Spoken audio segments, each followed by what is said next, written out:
कृष्ण ने तो गोवर्धन पर्वत इंद्र का अहंकार तोड़ने के लिए उठाया था और अर्जुन का मोह तोड़ने के लिए, उसका भय दूर करने के लिए तथा संपूर्ण प्राणियों को ज्ञान देने के लिए अर्जुन से गीता कही थी। मैं भी आपका शो देखता हूँ, लेकिन बड़े दुख के साथ मैं यह कह रहा हूँ कि लोगों को खुश करने के लिए आपका शास्त्रों को हीन ठहराना गलत है। और फिर कृष्ण को समझने के लिए कोई आपके द्वारा बनाए गए शास्त्र क्यों पढ़े? वेद व्यास कृत भागवत पुराण को छोड़ कोई भी ग्रंथ कृष्ण के बारे में सटीकता से नहीं बता सकता। आप यह तो कतई नहीं कह सकते कि कृष्ण चमत्कारी नहीं थे, क्योंकि भगवत गीता के चौथे अध्याय के 9वें श्लोक में वे कहते हैं कि हे अर्जुन, मेरे जन्म और कर्म दिव्य अर्थात निर्मल और अलौकिक है। इस प्रकार जो मनुष्य तत्व से जान लेता है वह शरीर को त्याग कर फिर जन्म को प्राप्त नहीं होता, किंतु मुझे ही प्राप्त होता है। मैंने आपका सवाल सुना, है ना? ये कहाँ का ज्ञान ले आते हैं, कहाँ की जीत ले आते हैं। इतने सोए हुए जीने की आदत पड़ गई है कि जागना चाहते ही नहीं, है ना? अब भगवत पुराण वेद व्यास जी ने लिखी नहीं थी, ये तो पहली बात है। वो सुखदेव जी ने लिखी थी। दूसरी बात कि शास्त्रों में क्या लिखा है और क्या नहीं, उसकी तो मैं चर्चा में जाना ही नहीं चाहता, क्योंकि दुनिया का कोई भी ऐसा शास्त्र नहीं है जिसकी पचासों बातें गलत साबित नहीं हो चुकी है ना? हम बात करें गीता की, अष्टावक्र गीता की, लाओ त्ज़ु की, क्राइस्ट के सूत्रों की, कबीर के दोहों की, है ना, नानक की बातों की, जिसमें सिवाय सत्य के और कुछ नहीं है। फिर आप कह रहे हैं कि मैं कृष्ण को समझने के लिए आपके शास्त्र क्यों पढ़ूं? तो उसके अलावा कृष्ण को समझने का दूसरा कोई उपाय आपके पास नहीं है ना? अब कृष्ण ने पहाड़ उठाया था, ये कृष्ण आपसे कह के गए क्या? हैं? कृष्ण को सत्ता नहीं है पहाड़ उठाने की। मनुष्य शरीर नियम से बंधा हुआ है और दुनिया के किसी भी शरीर को शरीर से बाहर के कर्म करने की इजाजत नहीं है। किसी भी मन को मन के बाहर के कर्म करने की इजाजत नहीं है। किसी बुद्धि को बुद्धि के बाहर के कर्म करने की इजाजत नहीं है। सूर्य को सूर्य के कर्म से बाहर के कर्म करने की इजाजत नहीं है। समझ लेना इस बात को। सो इन हवाई बातों को छोड़े। दुनिया में दो तरीके के ज्ञान हैं, एक जो मनुष्य को जगाते हैं और एक जो मनुष्य को सुलाते हैं। आपको सुलाने वाले ज्ञानों में ज्यादा इंटरेस्ट है, क्योंकि आप खुद सोए हुए हैं। सो कृष्ण नहीं, दुनिया का कोई भी व्यक्ति कभी कोई चमत्कार नहीं करता है। ऐसा नहीं है कि आइंस्टाइन ने E = mc² का सूत्र दिया तो चमत्कार कर दिया, नहीं। ये मनुष्य के मन की ऊंचाई की संभावना है जो उन्होंने छुई। एडिसन ने लाइट खोज के कोई चमत्कार नहीं किया है। एडिसन ने अपने मन की ऊंचाई छुई है।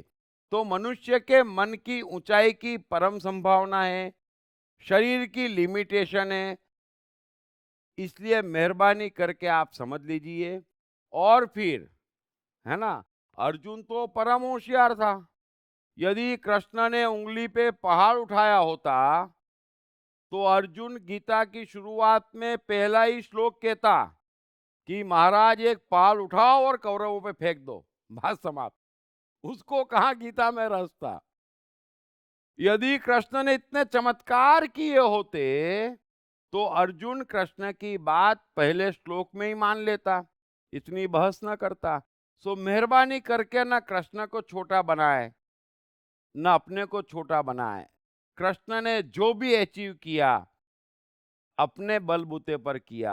बुद्ध ने जो अचीव किया अपने बलबूते पर किया। एडिसन आइंस्टाइन ने जो अचीव किया अपने बलबूते पर किया। और असली धर्म, वास्तविक साइकोलॉजी मनुष्य को उस ऊंचाई तक ले जाने की प्रेरणा देती है, ज्ञान देती है। गीता वही ज्ञान है।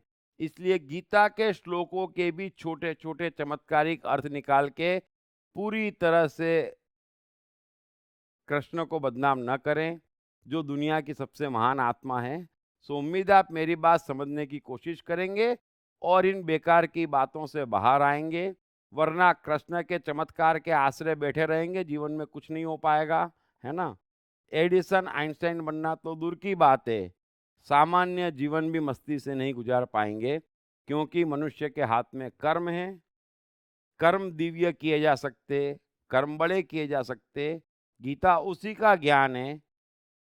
तो वो ज्ञान आप लीजिए तो आपका उद्धार होगा। Thank you very much. Krishna मन और जीवन के मास्टर। कृष्ण एक प्रेमी, एक कलाकार, एक गुरु, एक राजनेता, एक व्यवसायी। कृष्ण शून्य से सृजन करने का एक श्रेष्ठ उदाहरण। कृष्ण जो कठिनतम परिस्थितियों में भी हंसते हुए जीने की कला सिखाते हैं। कृष्ण जिन्होंने जीवन का हर युद्ध जीता।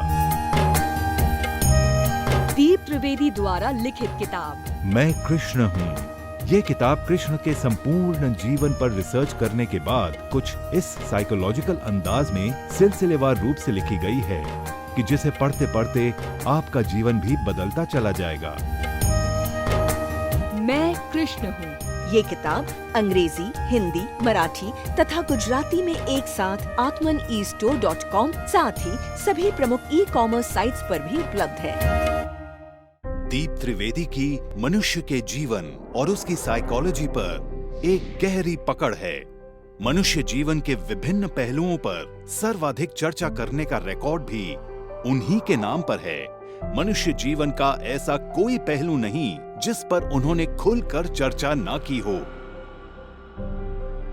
जैसे कि path of life, personality, complex, guilt, love, expectation, partiality, acceptance, fear, hypocrisy, creativity, wealth, who is God, concentration, confusion, power of transformation, joy and success, mind and brain, day sleep, natural intelligence, change your future, ego, non-violence, freedom, तथा दीप talks ताओ ते चिंग के अंतर्गत दीप त्रिवेदी द्वारा मशहूर Chinese philosopher लाओ त्से के महान सूत्रों पर चर्चा।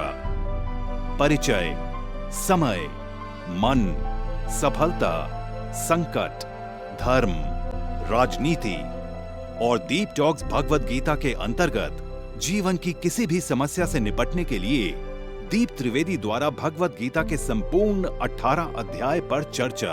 आप ये तमाम डीवीडीज और सीडी सुनकर अपना और अपने परिवार का जीवन बदल सकते हैं।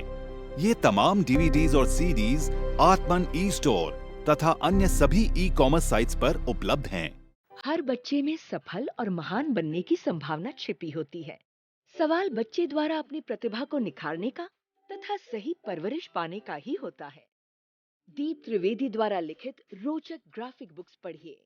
The story of Thomas Edison, अनपढ़ एडिसन के महान वैज्ञानिक बनने की दास्तान। नॉटिनेस टू ग्रेटनेस, स्टीव से स्टीव जॉब्स बनने की कहानी। हॉटी टू डॉन्टी, चाइल्ड साइकोलॉजी समझने हेतु शेर के बच्चे की कहानी। ना सिर्फ बच्चों बल्कि हर माता पिता व टीचर के लिए भी आवश्यक ग्राफिक बुक्स हिंदी तथा अंग्रेजी में आत्मन ई स्टोर तथा अन्य सभी ई कॉमर्स साइट्स पर उपलब्ध।